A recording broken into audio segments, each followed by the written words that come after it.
बिस्मिल्लाहिर्रहमानिर्रहीम।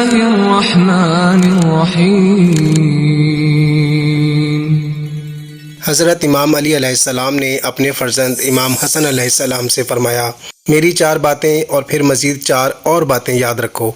इनको सामने रखकर जब भी कुछ करोगे कभी नुकसान नहीं उठाओगे। सबसे बड़ी खुशनसीबी अक्लमंदी है और सबसे बड़ी गरीबी नादानी और बेअक्ली है, और सबसे बड़ी बुराई गरूर और घमंड है, और सबसे बड़ा हुनर और कमाल उसका अच्छा इखलाक है। ए फर्जंद, बेवकूफ़ से दोस्ती ना करना, क्योंकि वो तुम्हें फ़ायदा पहुंचाना चाहेगा तो भी नुकसान ही पहुंचाएगा।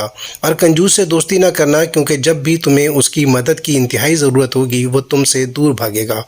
और बदकिरदार से दोस्ती ना करना, वरना वो तुम्हें बेच डालेगा। और झूठे से दोस्ती ना करना, क्योंकि उसका झूठ मुमकिन को नामुमकिन और नामुमकिन को मुमकिन बनाकर पेश करेगा।